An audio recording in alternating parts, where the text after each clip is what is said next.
Great.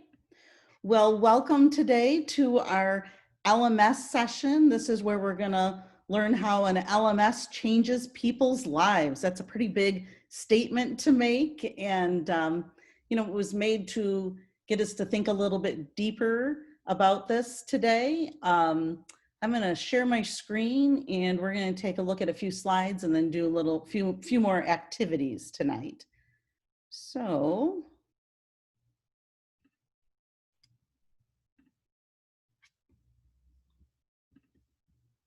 the plan for tonight is to look at the LMS perceptions that we did some readings on, take a quick look at student privacy, and we're going to do a quick breakout activity to go along with that.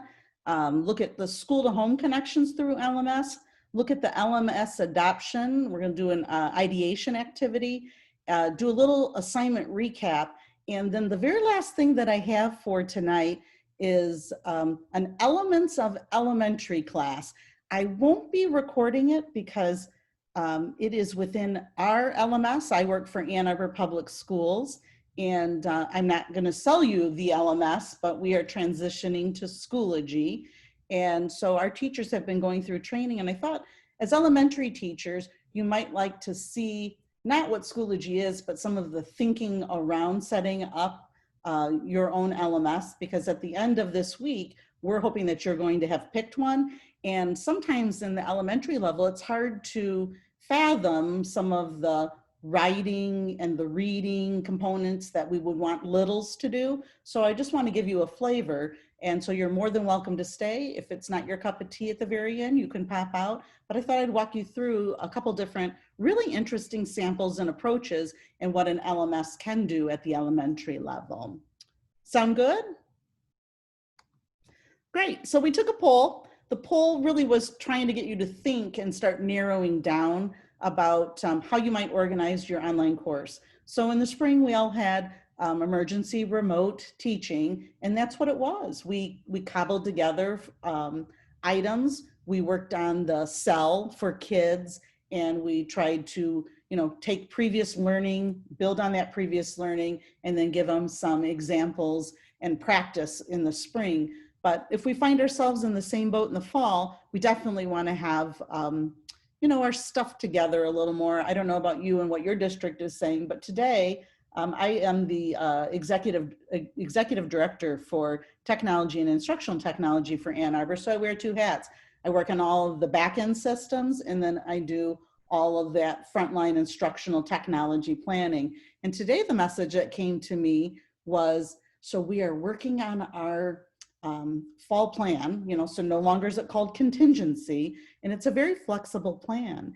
And the big ask today was, so imagine a teacher being at school, and imagine a teacher, with a class of 12, and the other kids are at home or doing their own virtual self-paced learning courses, but they want to connect up for a reading activity or a math activity or something. And they said, so the teacher has to be able to present. The presentation has to be both screencasted and live. The teacher has to be able to have interaction with the students that are in school and out of school. So they were giving us like the worst case scenario. That's a lot. So if you're starting your school year off heavy into the delivery mode, you want to spend your summer developing those delivery pathways, right? And that's what makes your experience in this master's program so powerful. One of the first things that you need to tackle in an LMS after you pick it is, along the way as you're thinking about picking it, is what type of online course organizer do you really want to be? So we ask you that little poll. We didn't give a lot of information to it, but I want you to think about it. There is an article, and I'll show you where it's linked in this presentation, and it just gets you to think. There is no one right way to set up a course, and a lot of times people will set up a course and then they'll say, whew, I didn't want it to turn out like that. And so this is your summer. Once you choose your LMS by the end of the week, I'd start playing with a variety of these course options to see what they look like. But now's the time to kind of get a handle of how you want to operate. What we learned from spring was, as our kids need a lot of cadence and direction and communication. And so in order to do that, you want to have some of these decisions made in advance. Does that sound like a pretty fair statement to make? There was a question at the bottom. Nobody picked other. Was there any other type of course organizer that we should have been thinking about? Anybody else have any other unusual way that they went about it this spring? Is winging it, does that count? Oh, I love that. That's great. It did feel like that, right? Winging it. So what do we call that in teaching? It's one of my favorite ones, teaching on the fly, right? So we do that every day when we're in school, face to face, right? Even though we have lesson plans done, our intuition guides us, we teach on the fly. And it's not something you can do very easy in the online world, is it? Takes a lot of preparation. I love that. All right, let's head on. So what about this LMS? It's all of these things that sit on the screen. It is not a simple little activity that you venture into. It is something that, you know, it hits on multiple levels. People have multiple perceptions, multiple assumptions, ways, there's multiple pathways to get from the beginning to the end. There's multiple tools that you can use, and there's just a lot of stakeholders to please. So, you know, when people say we chose an LMS, okay, that took this much energy. It's the next level of energy in the course development where you need to spend a lot of time. Would you agree or disagree with that statement?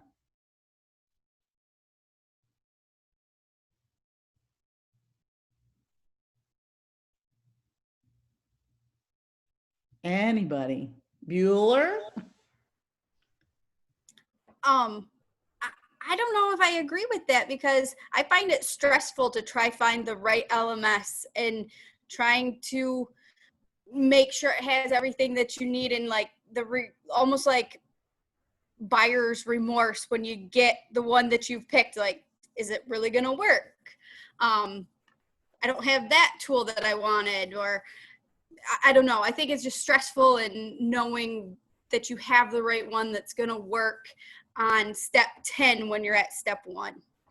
So Morgan, it's really interesting that you bring that up. You should know today there is no one perfect tool. There's I would say an LMS is a nice next step. It's a jump up. It's a perfect next level to go to, but perfect really becomes quite a relative term. With whatever LMS, whether it is a commercially paid one, a free one, a freemium one, a whatever kind, a homemade one, they all have barriers, constraints, and then a lot of opportunities.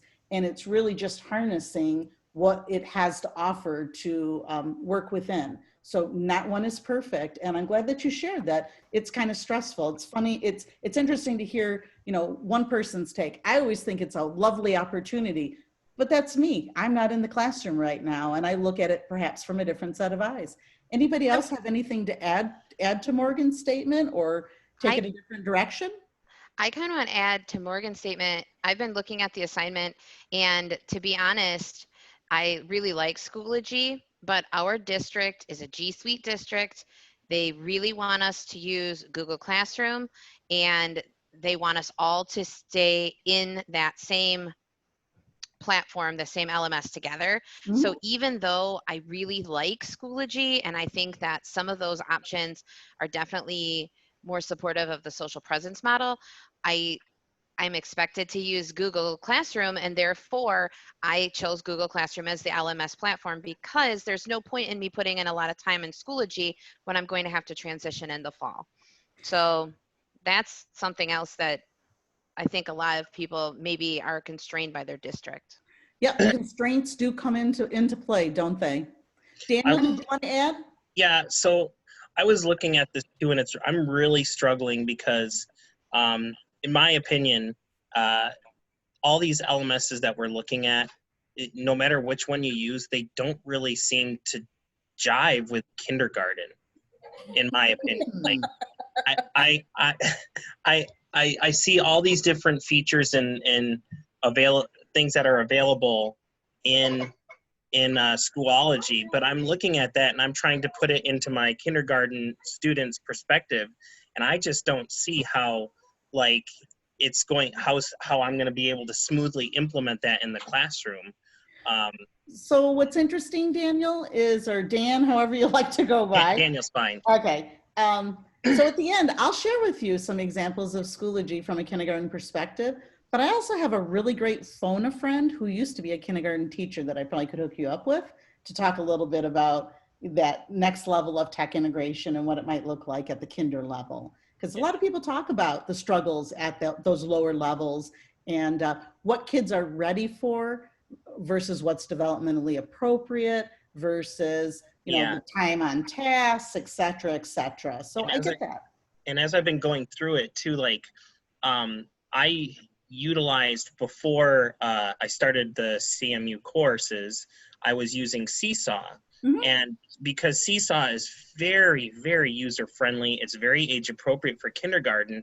However, it's not, I mean, it's not really an LMS when you get down to it. As I've been going through this assignment, like, it's one of the LMSs that I have chosen to analyze, but it just isn't really an LMS, and I'm struggling because I wish that Seesaw had some of those features that Schoology has, but they don't. It doesn't. Well, and I'll share a little story off of yours that, so when COVID hit, as a director of technology, the very first thing our district has 21,000 teachers and students. So the very first thing I said to instruction was, we go back to the basic. So if you're K-5, if you're K-5, you're Seesaw, because we've used it for multiple years. If you're, I even said 3 and up, at least K3, you're Seesaw, K5, Seesaw if you're used to it. Anything in between, you're Google Classroom, and to the high school, you can be Google Classroom. And then anybody that uses Moodle, continue to use Moodle. And so, it worked great when we had the kids in school and we were doing more of a light blended learning in school. It became really problematic when we went to fully online, and we got a lot of pushback from our parents, how difficult it was to use all of the platforms, and especially Seesaw.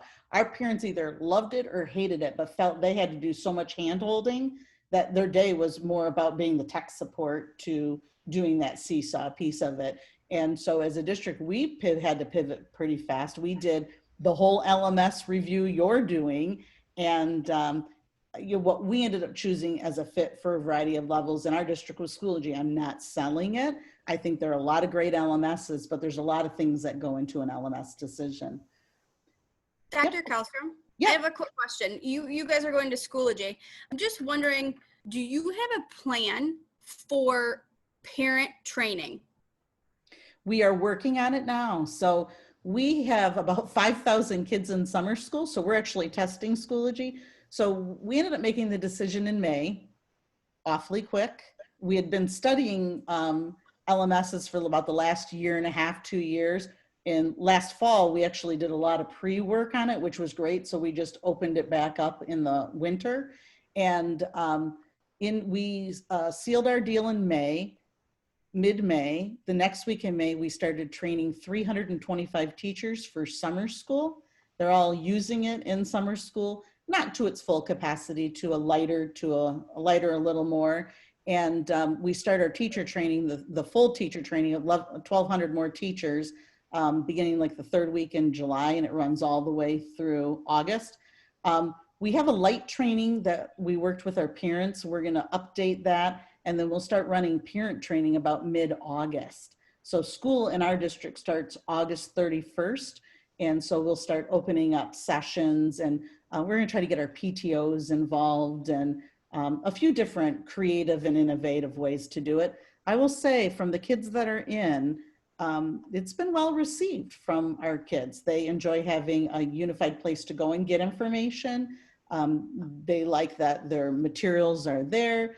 We're watching them do submittals. Yesterday, we had 8,118 logins to Schoology, which was kind of a lot for summer. So it's been fun. So they've been getting in to play around and do it. But the parent training, I see as critical. We have a lot of non-English speaking families. So everything we, like for the summer, we just got everything translated so that we have that available. But we're watching the barriers and the constraints and learning how best to bring our parents into the fold. It's a big deal. Mm. Yeah. Okay, let's move it along. I think I can't get past. So you did some tweeting. I always love it when you guys get out there and do your in Twitterverse, I call it. The one thing we talked about this week was an article we read about was this LMS perceptions. And there were some great big ideas that came out of it. You all had great ideas. I just picked a few so you could see what some of your peers were thinking. Brooke, I don't know if Brooke is in this session or not tonight. But Brooke talked about this in the article, the efficiency afforded by the LMS allowed this instructor to engage her students more deeply during class. This is a great connection back to that social presence. And I know that, I can't remember which one of you talked about that earlier, you know, taking a look of, do I do Seesaw? Oh, it was you, Dan. Do I do Seesaw or Schoology? And I can see where the social presence starts to come in. When you start to get that full featured LMS, then you are able to grow that social presence model and pick other pieces out. And it does make it not only efficient as an LMS, but it builds those engagement pieces in there. So that was a great statement by Brooke. Lisa Klein talked about, I love her word. What do you think she means by accidental pedagogy? I really love that combination of words. Who has some ideas on that?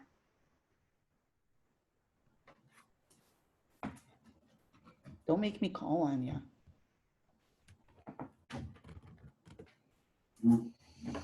I think when it's like kind of how we stumble upon things as we're teaching, and you just start going based off what the children are putting into an experience, and then you can kind of veer off in a different direction that you never expected, and it can kind of help you find new ways of addressing a subject or bringing up a topic and teaching it to the children in a more authentic manner.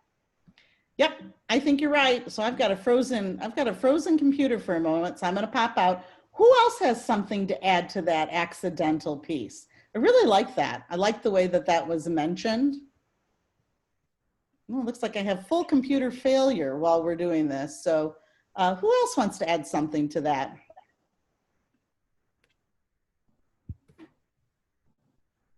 Anybody?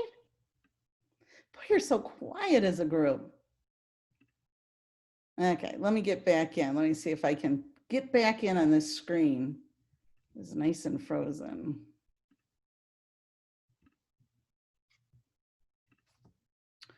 Okay, we're back. Okay, moving on. So Dr. DeShriver talked about, and I'm going to leave it here for a while. I hope you can all see the screen. I'm going to try to sit here. It seemed when it got stuck in that presentation mode, it was a problem. So Dr. DeShriver talked about if an LMS use is intended to support constructivist learning rather than instructivist teaching and consumptive learning models, then using tools like scaffold and have more interaction may be required for success. What do we think about, that's a big tweet that he said. Who's got some ideas around that tweet?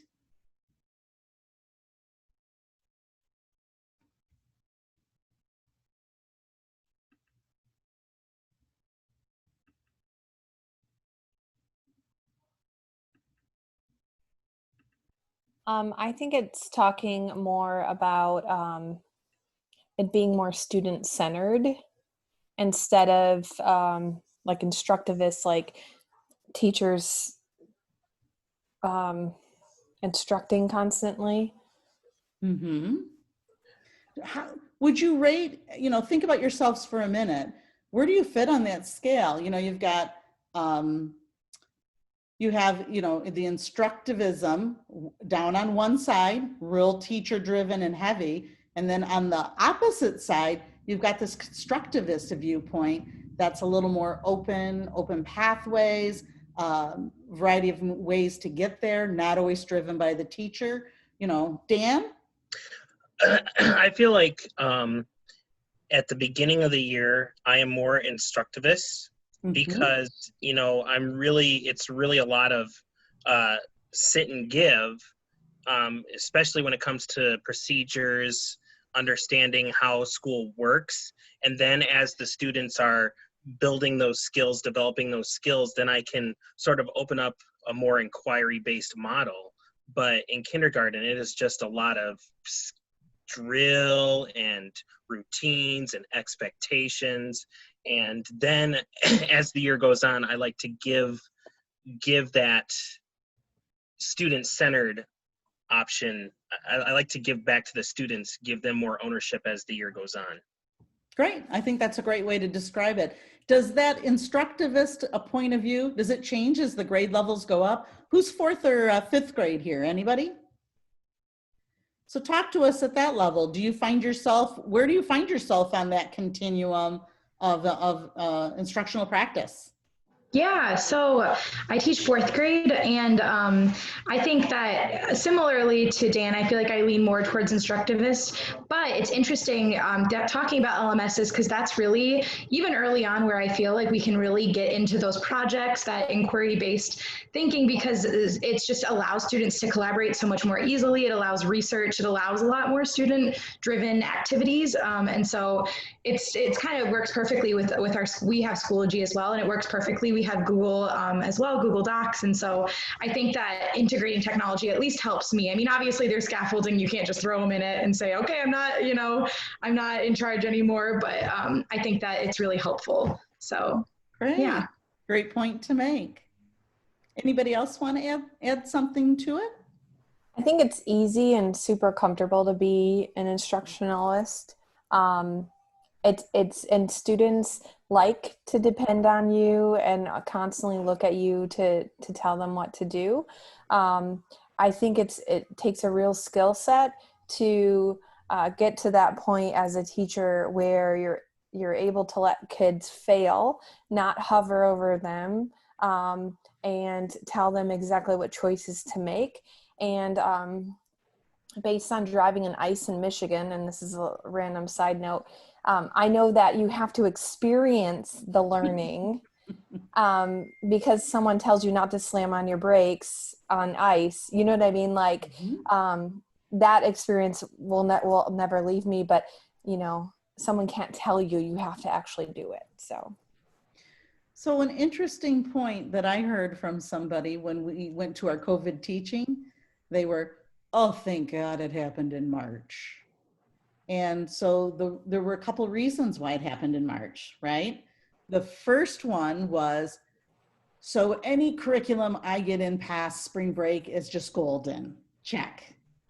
But the second one was, I can't imagine starting my school year off being online because I am such an instructivist, and how will I keep their attention when I'm, if I'm online, I can't see them and mold them and shape them and show them. It's not that easy because I'm at my home. So I put that one up there for a couple of reasons. LMSs do force you out of your comfort zone because they offer so many tools, and you certainly don't have to take them all, but they offer you ways to deliver instruction a little bit different. But what does it look like in the fall coming from an instructivist point of view if you don't have kids there? So it's a big topic that you really need to think about. Good points made about that. So there were a few, there was back on that slide, you'll notice in the corner where it says 7 simple ways. That's how that poll was developed for today. So if you click on that article, it's just a quick article. It is written by the Schoology Exchange Group, but it's not based on Schoology. It's just giving you, when you start developing a course, you want to think about these things. And so that's kind of a perceptions piece. So that's a little nugget of, that's a little gift to you for light reading. It's a one-pager. There were a few more big ideas that related to this LMS worth pointing out. Caitlin from the high school group found that chart in the first article that you read. And so it was this aggregate study and the collection of data, and it said, what is it used for? 91.54% was used for content sharing. Oh boy. And so Griffin, who I had last week, said, boy, there's a lot of pressure when I look at all of the tools that are out there, and I see that we're probably gonna have to change our teaching style a little bit, right, when we get it. And then Sheila followed up with this active online engagement, and that same constructionist attitude is coming back out.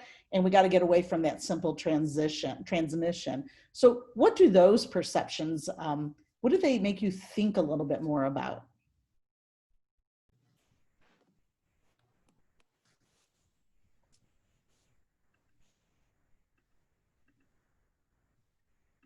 I think for me, it really reminds me just the importance of taking time to learn all of the features, but also beyond that, you can know the features, but not take full advantage of them just because you're not super comfortable with them. So for me, I found all of those features a good reminder to push myself out of my comfort zone. And I can always test it out and give my students an opportunity to try all those discussion boards and things like that. Good point to make, Chelsea. Anybody else? I think another thing that I struggle with, was there somebody else? No, Nope, go ahead.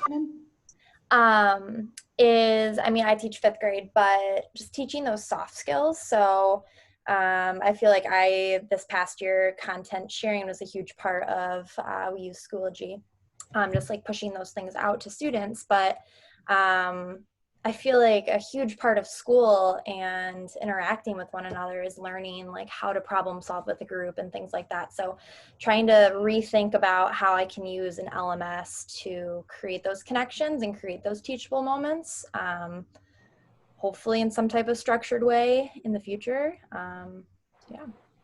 Great. I just wanted to piggyback off of that. I'm an elementary PE teacher. So the connections, I live in a social emotional world in the gym. And so this is really hard for me because it's content and not those interactions with me or the kids and teaching them how to interact with one another. So this is really challenging for me to wrap my head around, and kind of sad that I'm possibly not having that. It is interesting when you fit a non-traditional class type, you know, whether you're a special, an elective, or even special ed, you're really reaching outside of what's any normal practice to pull your learners back in and get them motivated and excited and find a very different way to deliver what you're used to doing, right? And you do have to dig pretty deep and think pretty creative in the end to connect with them. Good point to make. Anybody else have anything they want to add? Well, let's move it right on. So the one thing before I hit there that you're going to learn about is, regardless of your LMS, it's not going to have everything that you need. So you're still going to be bringing in tools, right? Years ago, there were like 300 educational apps available on the iTunes store. I'm sure it's over 1 million now, or probably even bigger than that. And, you know, we know all aren't great, but there are times when we're trying to get that interaction. And especially if we don't have an LMS that, you know, that if we have, like, let's say Seesaw, we get some pieces, but we don't always get enough of the pieces. And so we grab outside really quite quick to get the apps that we need to support our learning. So one of the articles that you read yesterday was about student privacy. Anybody have any big ahas about reading that student privacy piece?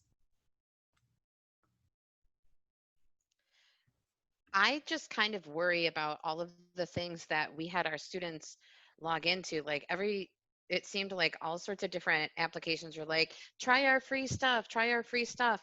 And we did, because it was exciting and new and engaging. But now I'm kind of worried about, oh, okay, so I used these 4 new tools and I didn't sign any contract or do anything like that. And I'm just worried now that I'm like, oh no, I'm hoping that it turns out okay.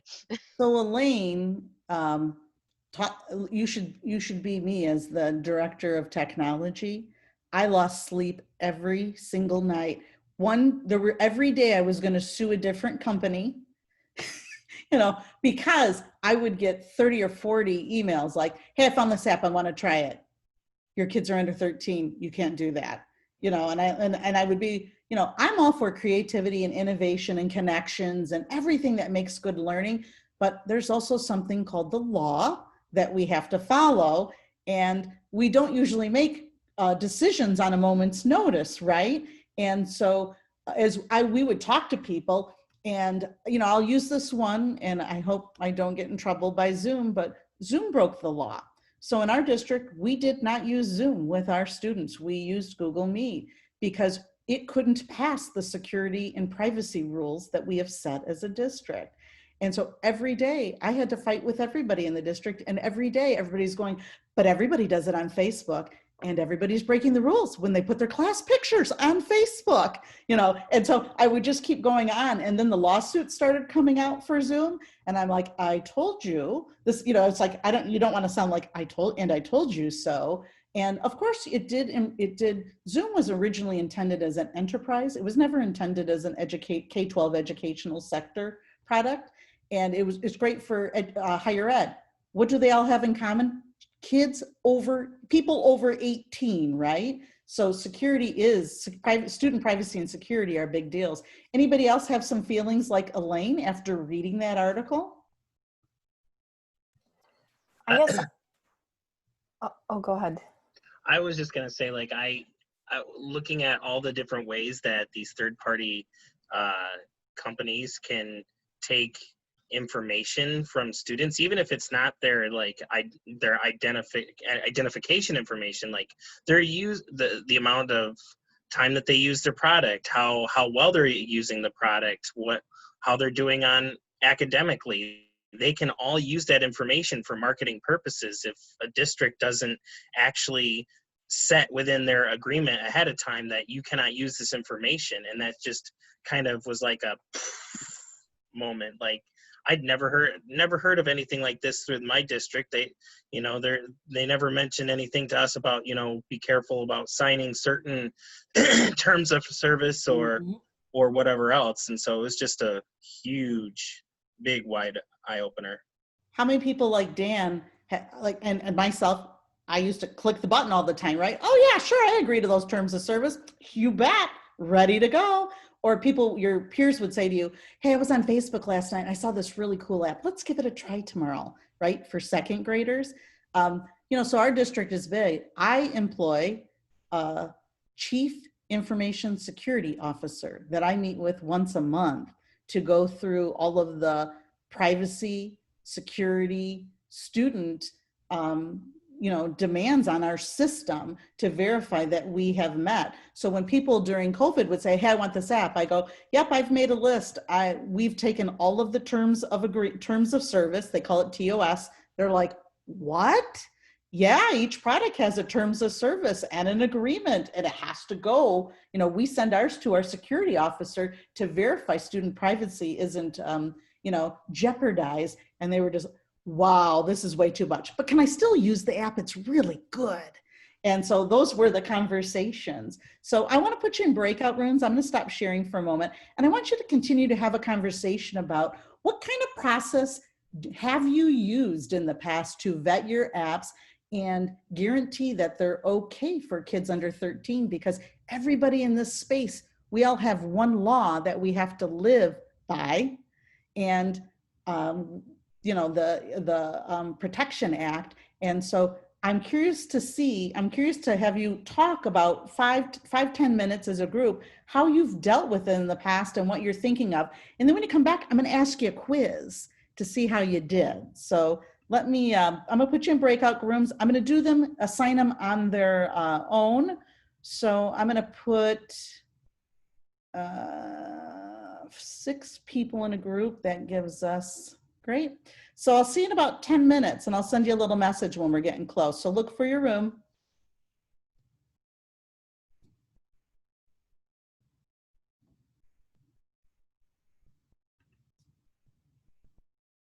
Have fun.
Okay, you're back. Okay, the conversation. Talk to me a little bit about whose district had a plan. Any district have a plan for how to vet a new app, a web tool, or a website? Ours doesn't at all. I have never been told about student privacy. We have never had a discussion.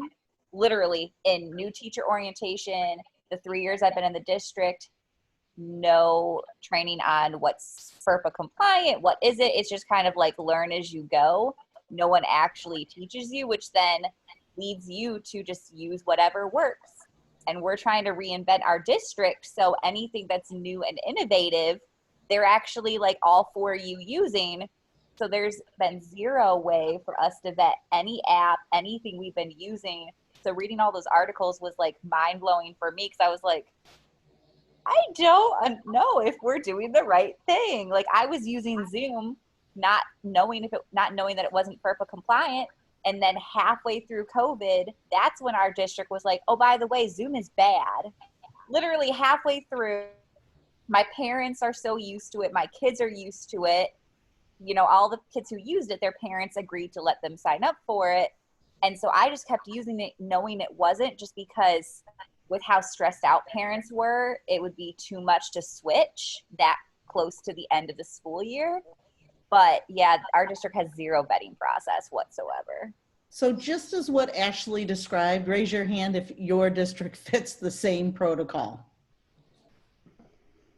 So it's a lot, right? So if you're really interested in doing, following the laws that are laid out, it's kind of like a flow chart. So I thought I'd just give you a minute to think about this flow chart. So who has an idea? What's the very first question you might ask when you're doing an app? It's not educational based. I will give you that hint. What might be the first question you ask on this flow chart? Would it be who owns the data? That's a really great question, and that's on the list. Anybody else have any ideas? Is there an age limit? Age limit's a good one. It's down the list though. It starts off more as a protection measure. Could it be district sponsored? So you start from the top and you work your way down. So the very first thing, is this app been talked about at the district level or at the curriculum level? Always good to anchor your apps.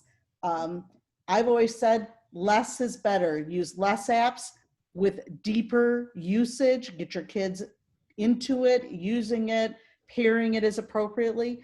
The next, so is it district sponsored or curriculum sponsored? That's at that admin level. If it's not, is it school sponsored or could it be school sponsored, right?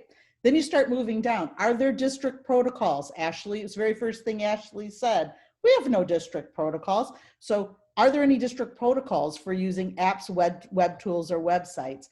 Outside of that, do you all know where to find your policies in your district, your board approved policies?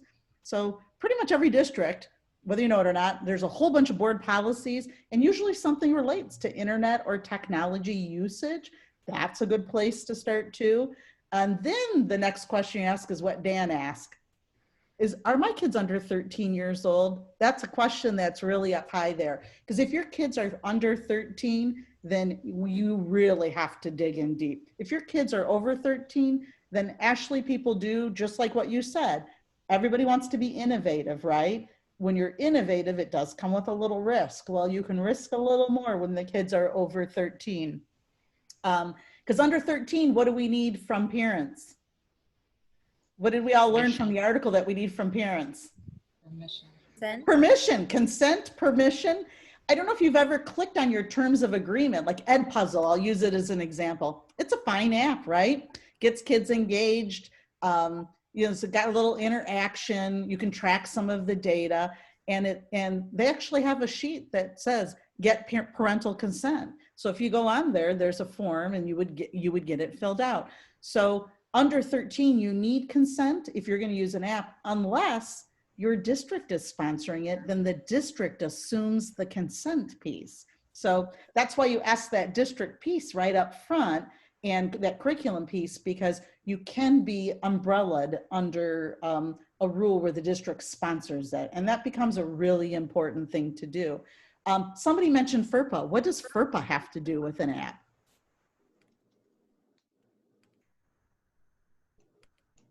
Any idea? What does FERPA have to do with it? What does it collect when you're on that app? What's it collect? What if our pictures, our profiles put in of kids? Is the work, you know, inclusive of a kid's face or anything? You know, every year a district has a parent sign off on a FERPA statement. And so again, do you know where to go find that information that's already been stamped by parents for what they give approval to? If you're sponsoring an app, so let's say you chose an app and your app was, let's just say it is Flipgrid, another great app. So you're using Flipgrid, but you're a 4th grade teacher. So if you choose to do it, it's pretty cool. It's pretty innovative. You're using it. How do you plan on, if you have no rules, how do you, as the owner of the flips and the grid, plan on ensuring that students are protected? Because now it's on you, right? If you haven't sought parent support, how do you plan on, who said manage data? Was that you, Jamie?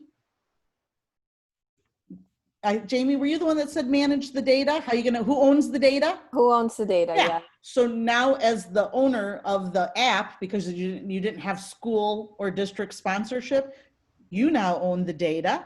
And then what are you all gonna do when there's a breach of data? I'm curious, who's doing what when there's a breach? Anybody have an idea? Praying.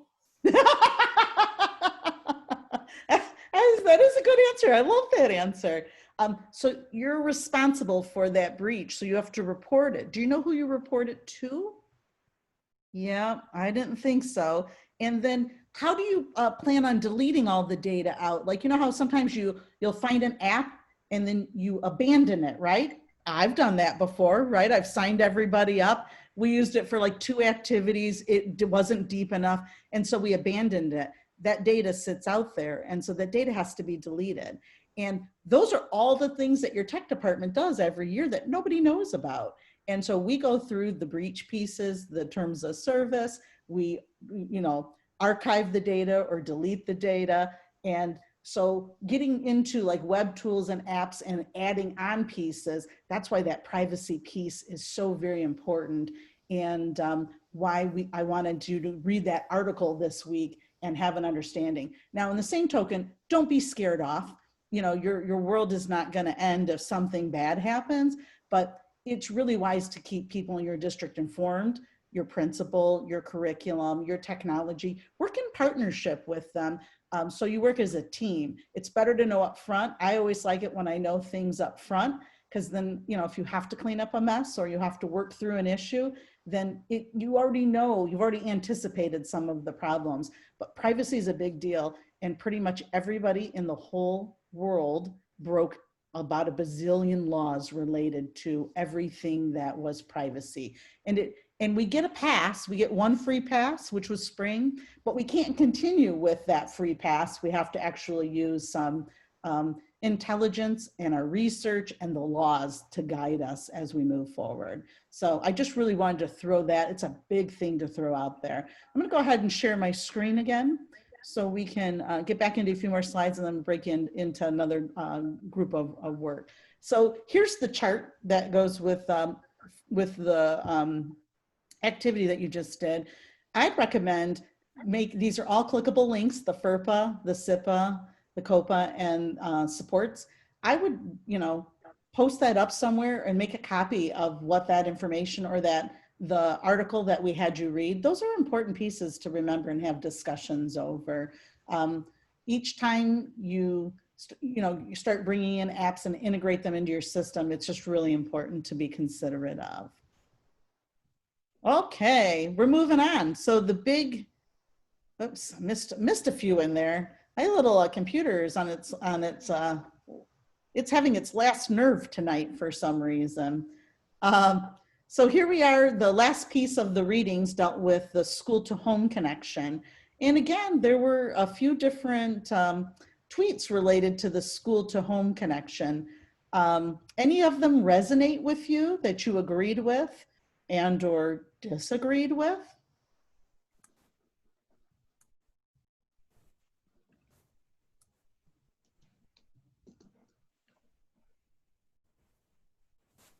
I was going to speak to Sheila's because Sheila's my partner. Okay. You know, we teach in the same district. So I knew what she was saying when she was talking about, you know, it's a communication tool, but it's only as good and effective as what you put into it. You know, if your design is not around social presence, but it's merely just to house, you know, stuff, you're not going to get that effective learning and, you know, a kind of domino effects. Because Sheila and I, we had to do this Schoology thing. So that's, we had to go to Schoology Palooza last year. Yeah. So that's kind of how I resonated with that. Thanks for sharing that, Michelle. I really liked what Sheila had to say about it. It is true, you know. I do like her piece also about Piran as the learning coach. In the spring, we pushed hard on our parents to help meet us there, right? We didn't know what we were doing. This was new to many of us. And so, you know, having this LMS is a great communication tool and it can be so much more, but we're going to have to step it up if we really want to be able to use it in some of those deeper ways. Any other of the tweets resonate or make you think about something else?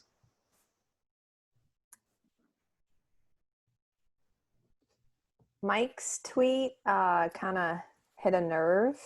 Oh. I agree with him partially, but then at the same time, I feel like we kind of don't include parents sometimes when we should. And helicopter parenting, I mean, to what extent?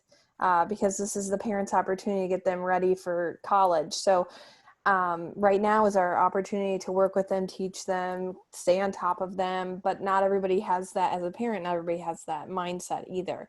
Usually the parents who aren't responding are the ones we really need to be responding.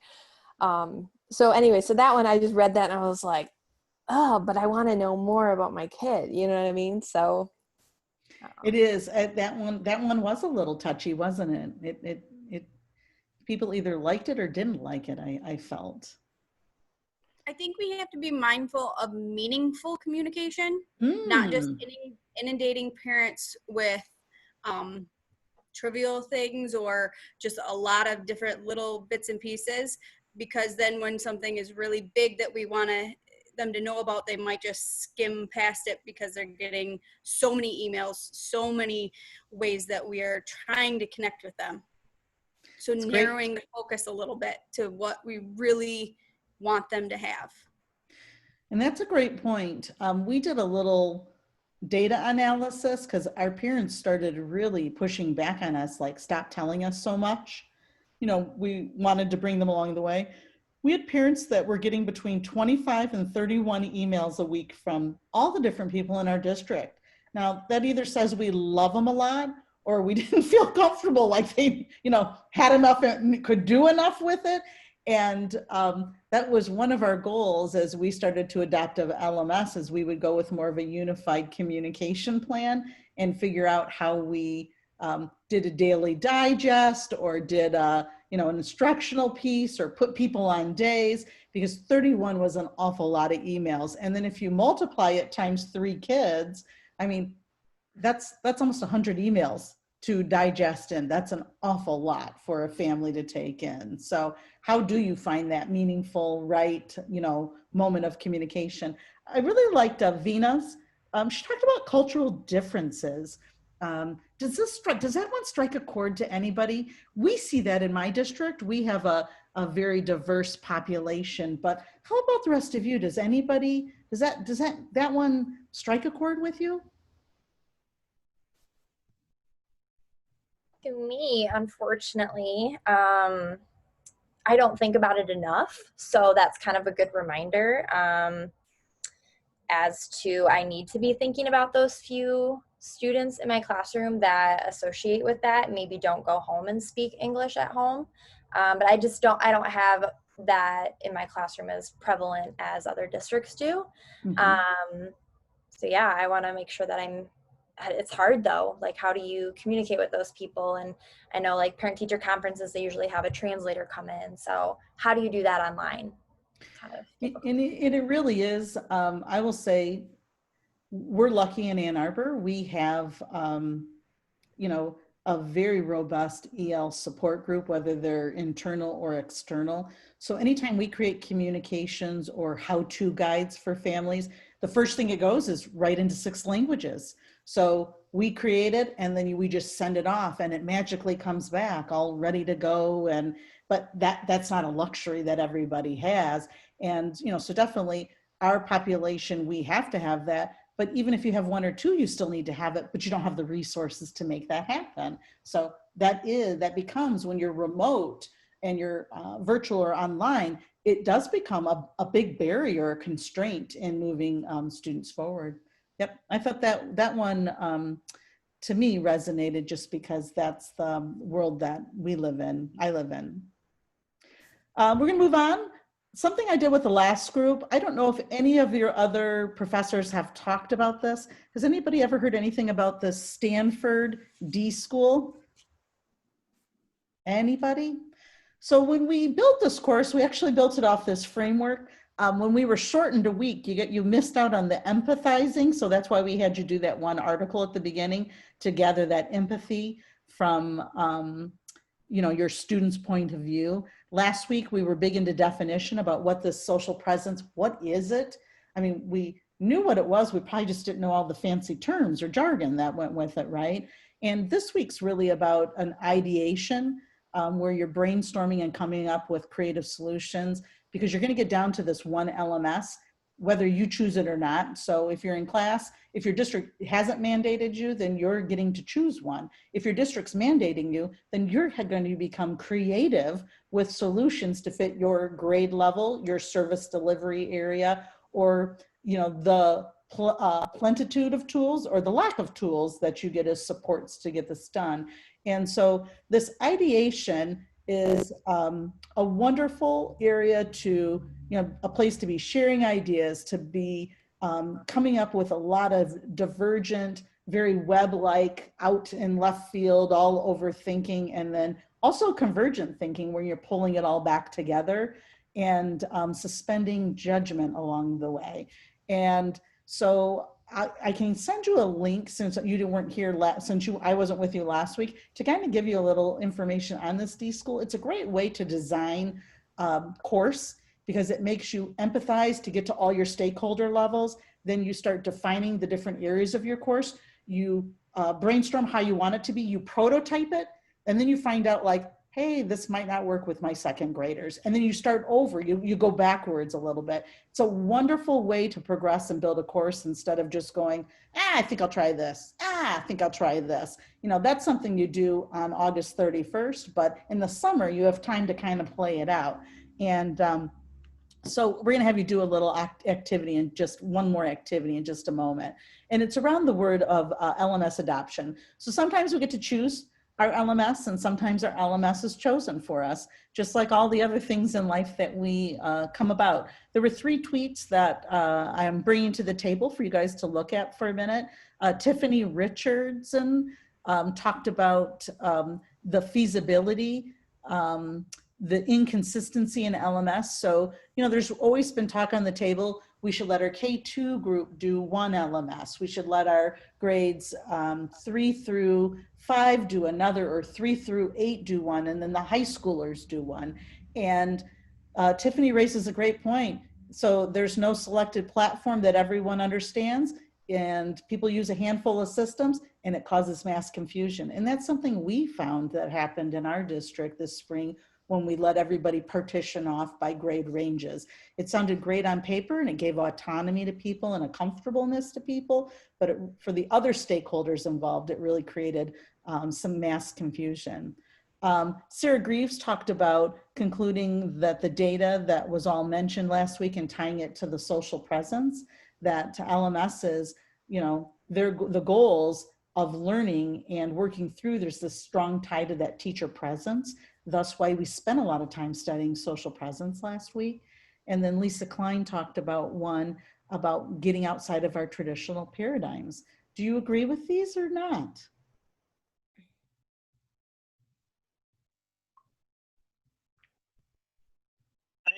I agree with the confusion of using multiple LMSs between grade levels. I just very much struggle with being put into a box with one particular LMS and looking at it and going, my kindergartners are going to lose their minds trying to use this.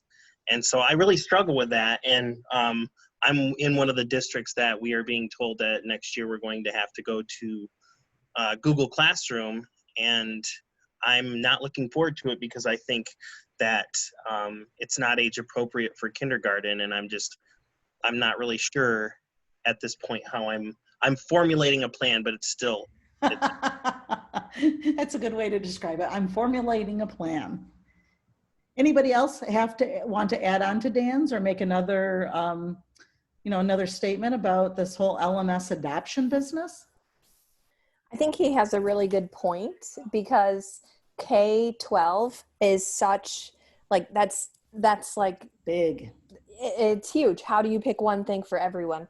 But at the same time, I am a huge advocate of, we need some consistency, or at least we need some type of plan where we are like, we're going to use this and then we're going to transition to this, which builds off of this. You know what I mean? Like, there needs to be some type of longitudinal pathway that's more clear, instead of this building's just going to pick this because they feel like it, and this building's going to pick this because they feel like it. And I really, after the conversation from Break It Room, I feel like most of us are there.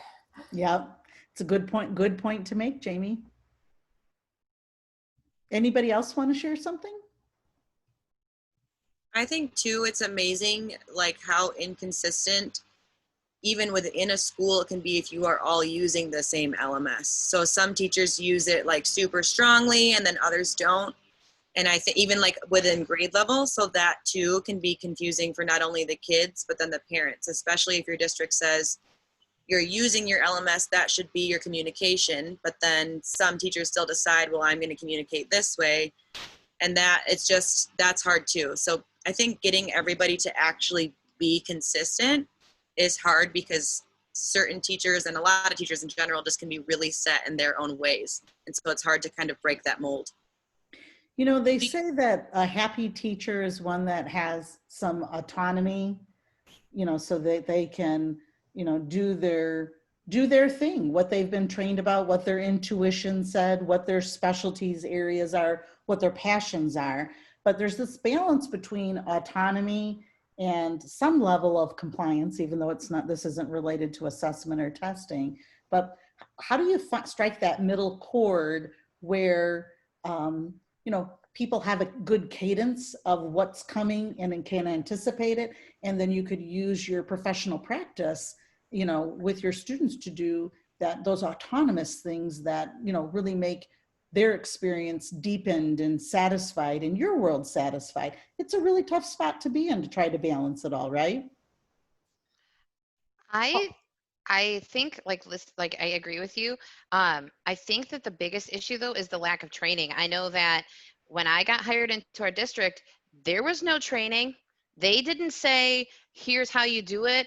They still haven't done that. They still haven't provided any training. And I know when we started distance learning and we were told 3 through 12 is using Google Classroom, they just kind of said, you're using it. There was still no training.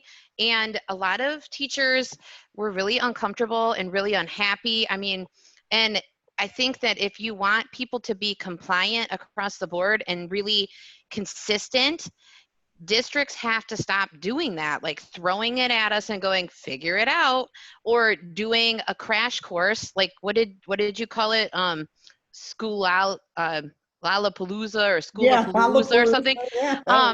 Like that, how do you even get all that in your brain? After 3 hours, your brain's like jumping out of your head. You need more training and consistent training at the district level if you want us to implement it consistently across the board. My own. So I hear Elaine saying training, you got to have PD and PD for staff and training for families, right? What is something else that's really important for adoption? What else would we need for adoption? I want to kind of build off what Elaine said because PD is super important, but PD for the sake of PD is also very, very detrimental. One thing that I see more districts doing is allowing for teacher leaders within the district to help develop professional development, finding those experts in those areas, in those tools, and allowing for them to help develop the professional development, because it goes back to the teachers. And when teachers creating a professional development, they are more cognizant of what other teachers need and want, and have something that teachers can make and take immediately back to the classroom, as opposed to let's sit and talk about, not that framework is not important, framework is important, but when you're sitting there for talking for an hour and a half about the different frameworks and how you're supposed to apply it to whatever ed tech tool, it's not useful. And like Elaine said, your brain's going to jump out your ear after about a couple hours. And I think that's what our district did, because I work with Elaine, so we're in the same district. I think that's what our district did. We had PD. They talked about what we were doing and how we were doing it, but it was so like broad, and it was so just generalized, and we could figure everything else out, that I still don't know how to do really simple things in Google Classroom, because I mean, now I do. From what we've been doing here, I've learned a lot. Plus I taught summer school, which I learned a lot there too. But originally, not being a classroom teacher and not being working in that fashion with a lot of the aspects of Google Classroom, I felt like I still feel like I don't know what I'm doing. I actually looked at another teacher's Google Classroom, and they have all these really cool icons. I'm like, where did they get those? How do you do that? I don't know how to do that. And our PD was choose your own adventure. So even though they gave you some tools to choose from and to drive your PD, if you didn't choose that adventure, you didn't get that content. Interesting. So for adoption, we've nailed down, you got to have training. What else do you need for an LMS adoption? Buy-in. Buy-in, that's a big one, right? Does make it hard if people aren't interested. LMSs require a mindset shift. You know, you just wake up one day and say, I think I'm going to choose an LMS. You know, it's something that over time and practice and successes and failures, you realize, this might be a good time to step it up this way. And I think that buy-in and teacher training go really hand in hand. If you've got really good training that people really get something from it and are willing to give it a try, you get better buy-in. And when you're told, go figure it out, then people abandon it, and then the parents abandon it, and then it's pretty much sunk. I feel like oh, sorry. Go ahead, Amber. Okay, just to kind of add on to with that buy-in is just like clear expectation. And I know that sounds silly because I fully expect that I will use my LMS, and obviously with distance learning that's important. But I think that districts, when they do, we also have choose your own adventure at Rockford, which is great. But then people don't hear the messaging of like, oh, we don't want to send emails, we just want our communication to come through Schoology.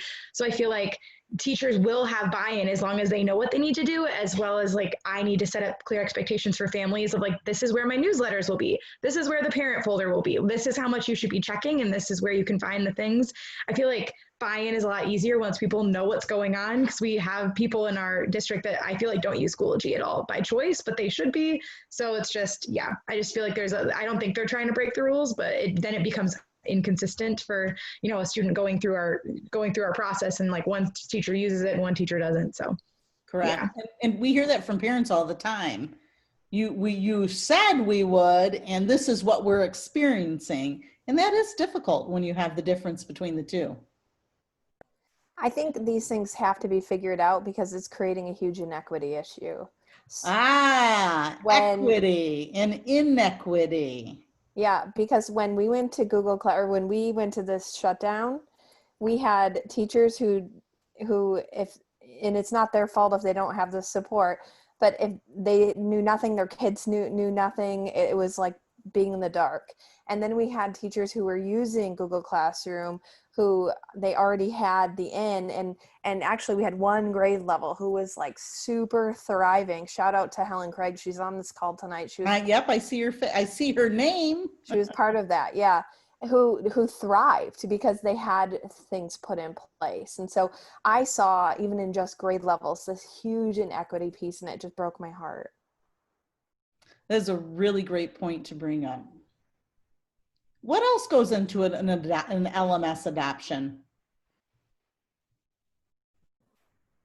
For me, when I started in Byron Center, they used Schoology. They had the free for whatever the basic version originally. And what the teachers had done is they actually had created teacher folders and courses and things that we would just pull the content from. So like all of our tests were on there, little shout out to Schoology, but everything was on there, like resources, worksheets, assessments. So it made it really easy for me to kind of go into that situation and use Schoology and actually and it's more difficult. You have to go through the process of learning how to use it, but having those resources already created in there for me was very helpful. And I don't think Google Classroom has anything like that, or if other platforms do, but I thought that was really helpful. So yeah, having a curriculum repository built in, that's something that I've really pushed hard back on our instructional group was, I need, we put the system together, and it's like I said, we need your new grading scale. We need your objectives, and for the IB programs and all the specialty things that would get pulled down. We need your assessments. We need your rubrics, and we will load them in, and then we never have to worry about this again. And so that is a positive piece for teacher efficiency side. Any other adoption pieces that need to come out that are on the top of sitting on the top of your tongue waiting to share? I think piggybacking off what you said, but support. Being mindful of when you roll some of this stuff out. Is it the PDs at the beginning of school, like 3 days before we start, like, hey, this is what we're going to use, and you have open house tomorrow? And so what supports are there that you just talked about your district having, putting things already in for them, feeling supported in the process, not you're on an island, go do it. Right. Okay. I thought I would share.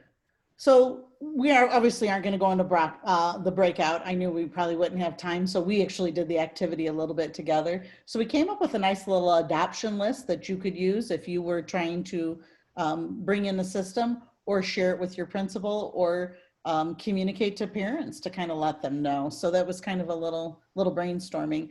I want to talk just a minute about the activities that are due this week. And then anybody's welcome to stay after to take a look at an Elements of Elementary piece. It's in Schoology, but it doesn't matter. They're examples of how the different teachers have done things and kind of can give you an idea as you're working through your piece. So what you have are a series of 3 tasks that go for your big activity, which is where we're going to be putting our grading in place this week. So I want you to know exactly what the expectations are. So the activity is called a 3-2-1 protocol.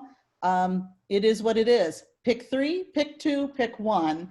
As you move to more online learning, you're going to need protocols to get you through all of the different activities. If you're not big users of protocols to get different kind of interactions and activities together. I gave you the link. This isn't related to, if you click on the word protocols, it'll take you to the National School Reform. Which is just offers some nice protocols that can be modified. You also can go online and look for online delivery kind of protocols, but important to have. So the goal is there's a bunch of platforms that sit out, out and available. I've listed a few on this slide. Can everybody see the slide that I'm sharing? So I've listed a few of them. This is not all of them, and you don't have to pick from this list. Just showing you. The little question mark takes you to a whole nother set of 20, and you can do whatever you want. Obviously, if your district has already chosen your LMS, then that's one of your pick threes. You're not doing more because you're going to narrow it down to that one that, likely that your district had picked. So you'll have an evaluation grid. There's a link on the course outline this week to pick it. You're going to pick three LMSs. You're going to put them in, and you're going to go do some research on them. At this level, you may or may not have to get free accounts. So you can pretty much get a free account with any LMS. They all want you to check out and see what they're up to. And then there's categories to rate them against, and you want to pick out some bullets. So for each one, you should have 3 and maybe even sometimes 3 to 5 bullets in each of those grids that talk about that LMS and what it does well with that category. And then there is a third page on that sheet you're going to copy that asks you to do a write-up, kind of answer. There's a couple questions, a best category of each category, which LMS scored best, and then in general, which of the 3 LMSs that you reviewed underperformed. And the reason why we ask you that is because you're going to take that one off the table, but you want to know why you took it off the table. So, because that's going to help you again continue to make decisions. Does that make sense what you're doing for that first one? The second one is the creative aspect. So last week you all had to be webinar masters. I know some of people liked that activity and some didn't. Well, this one is not about your face. This one is about your thinking mind. And so we're asking you to go into Google and do a Google drawing. I don't know if you've been there yet or not, but Google has some nice Google drawing tool. In the course outline and the course website, or either on the hyperdoc that was there's a link that takes you to learn how to do Google drawing, and it gives you some examples of graphic organizers. So we've taken a lot of the guesswork out for you, but you're going to take 2 of those 3 LMSs that you did, and you're going to do them in a Venn diagram side by side with an overlap, and you're going to study about 10 critical features of them and cross compare them. So Dan, as an example, just because I see your face right now on my screen, you're going to Google Classroom. So obviously Google Classroom is going to be making it to your second level, right? And you're going to take Google Classroom against maybe one you really like. And you're going to do that cross compare. So you can take that back to your principal, to your tech department, to your curriculum department, and show them why this, might not be good. So now you're going to have an artifact, Dan, that you can go sell down the road if you find yourself really, in a pickle or unhappy with a decision, right? So Yeah, you're going to do a nice compare. It's funny that you should mention that, because I had to do something similar to that with, we were trying to adopt a adaptable ELA program, and it was between Lexia and iReady. Yeah. And my input was not taken, but I can try again. You're going to try again. And what's interesting at this level, you have to have an account. You cannot, because you're getting down to the course level of it, because we're starting to have you think about that course piece. I call it a crosswalk. So you know how we do crosswalks all the time from the different grade levels for curriculum? You're doing an LMS crosswalk and comparing the 2. It's what we use to help narrow down our decision where we wanted to go, and show our teachers how you transition from Google Classroom to Schoology, from Seesaw to Schoology. So it's that next step that you make. And so that's the fun one. Be as creative as you want. That's a document you likely could use down the road. So very important to have. And then the last one is just a little writing task. So you've picked your platform, or it's been picked for you. And so you are writing either your principal. So again, I'm going to point back to Dan, and Dan's not getting an A in this class this week because he's been picked on 5 times, but So Dan's got to sell something. So Dan, you probably send yours to the school principal, right? And all the reasons why, because you need a partner, you need an influencer. Whereas I'm going to use Jessica as an example because I can see Jessica's face right here. Jessica has picked one and now she's ready to get ready for school. So now Jessica writes her email to school, to her families, so she can describe, you know, we've talked about tech adoption now. So how do we get that out? We read about schools home connection. So now take that information and make that introductory email all ready to go so that your families know what an LMS is. In between the graphic organizer and the LMS, you're gonna wanna have a conversation with your partner check-in. So you're gonna wanna talk to your partner and you're gonna want them to look over your graphic organizer and they might help you tidy up a few things, make it better, or send you in a different direction or whatever. But use your partner to review your work and then also talk about, you know, if you really like pieces of it, how you might take that back into your district. This was the process that we used to a degree to work through our system. And it was really helpful to start with this really high level and then keep narrowing down. In the end, we know this one LMS you choose isn't going to do everything, but it's going to do a lot of what you want it to do. And that gets you ready for your next course. So does anybody have any questions about these are the real graded, what I would say, the heavy graded task this week? Anybody any questions? I want you to all be successful. I want it to be a one attempt and I want you to have some really deep thinking because if you do a light crossover with it, you're not going to get, you know, good results. I'm an LMS person, so I'll be able to tell how much energy, put some energy into this. This is a very helpful piece for explaining, for doing, for planning down the road. A really big deal to tackle. Anybody have any questions about that? I want you to feel really comfortable. Michelle? So today, and we were on Facebook, when I thought that we were supposed to use a protocol called 3311. So when I clicked that takes you to the website. I typed in 3311 to the search bar. And I didn't realize that this was our protocol, right? I was thinking that 331 was the name of the protocol. It is the name of a protocol. I linked up the 321 is the name. It's called the 321 protocol. I only linked up protocol because it's a bunch of protocols that are available through the National School Reform. Gotcha. Okay. Yeah. Any questions about the task at hand? Do we feel good about it? Thumbs up, clap, show me whatever that you've got it. Because I know last week was hard for a lot of people, so we want success this week, right? I have a quick question about one of the evaluation grid. Yeah. So I'm at assessment right now, and it asks, can teachers facilitate online test administration? And then does the LMS support automated testing and scoring? What exactly does that mean when you mean online testing? Is that just providing giving a test online that kids can do at their own time, or? It can mean anything. When you get in for your bullets, you can talk to the specific of it. If it does online testing, or, you know, if it does online testing from a specified device or a specified time, or it just doesn't do online testing, or you need a third-party product to do online testing. Okay. So it can mean a lot of different things.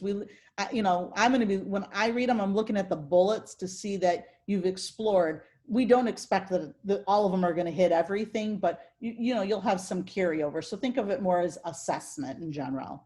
Okay, so you don't have to like go through every single exact bullet. You have to do the categories, but right, like guiding points to help you what you should be looking for in case you didn't understand for it. Okay, good, because I was kind of freaking out a little bit about that. Don't freak out. Don't freak out. Okay, any other questions? Clarification on the graphic organizer. Yeah. So can we use the information from our chart to fill out the graphic organizer, or are you guys looking for different things? So you're going to notice you'll probably be able to use a few pieces, but not all of them, because you're going to go deeper. So, you know, like let's say assessment is a piece and assessment carries over. In the Venn diagram or whatever kind of compare contrast chart or diagram or graphic that you're using, you're going to actually speak to, like I'll use assessment as an example. There are 11 assessment types in this LMS that allow you to X, Y, and Z versus Google Classroom, you have to use a third-party product. You know, so you're going to be getting deeper. So the grid is this high level thinking. Does it do it? Check, check, check, you know, cross compare. At the analysis, that compare and contrast level, you really want to get to some of the nitty gritty. You'll notice it's related to course design.